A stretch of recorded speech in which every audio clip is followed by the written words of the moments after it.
Hi there, this is Micah Dodson with Thrive Church Planting, and I'm here with my friend Tim Heffer. Tim, welcome. Thanks for being a part of our video today. Hey, thanks for having a conversation with me. Absolutely. Where are you at right now? I'm in the basement of Hidden Creek Community Church in Olympia, Washington. Awesome. And what's your role at Hidden Creek? I'm the lead pastor here and been able to serve here for 17 years and love the place, love the people, love what God's asking us to do. Awesome. Good job. 17 years. That's a significant stay and significant ministry. So you've been impacted like we all have by this COVID crisis. Tell me about how that's impacting Hidden Creek Community Church right now. Well, we're in our third week of isolation, which has caused us to connect on Sundays in new and different ways and really lean into social media. And it's really brought us back to direct phone calls with folks in our congregation. I think we took getting together every Sunday for granted, and God's opening new doors for us to stay connected. How have you adapted? Well, we've done some video broadcasting, really using social media for that. But we've also adapted in that our folks now have greater opportunities to reach out to their friends and neighbors. And some of those opportunities over the last week and a half, I think I've been able to share the gospel directly with people more than I have in past years. There's an openness right now to the good news of Jesus. Wow, that's really encouraging.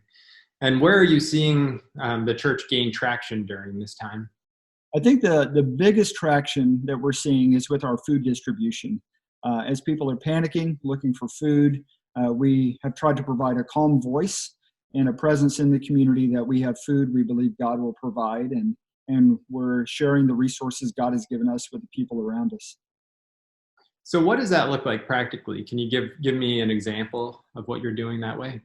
Yeah, we do food distribution every week, and we've done it for the last 12 years. But in the last week and a half, we've gotten some pretty desperate calls from people. I got a call last week from a lady who said that she was homeless and needed some food. And I let her know where the church was. I asked her if she had any friends that were hungry too, and she said she did. And she lives out of her car, and I said, bring your car over and I'll give you the food that you need. Yeah. And so one of the racks behind me, I had half full of groceries, and wheeled it out to the parking lot as she arrived. And she was blown away that all of that food was for her. And she and her boyfriend, we loaded her car totally full with food, and they were amazed at what God had provided for them. We can't do that for every person, but we knew that this was an opportunity to position them to bless a community that needed food. And so they took the food. She wrote a really lengthy thank you note to me while she was still sitting in the parking lot. And that homeless community has been blessed by the resources God gave to us that we gave to them. That's so cool. And earlier you mentioned having gospel conversations. Is that related to food distribution, or is that separate from that, or how's that happening? It is. As we've distributed the food in our lower area, the basement area, we have windows facing the back parking lot. And last week and tomorrow we'll be distributing food out the windows. And I have conversations with folks as they arrive to get their groceries, and look for opportunities to pray for people, and they've been really open. In fact, some of them have invited me to pray for them. So it's a natural bridge to talk about who Jesus is and what he's done for us. Wow, that's so great. What would you say, like, if someone's listening and they're intrigued or interested by the ministry that you're doing, what advice would you give them, or how would you encourage them?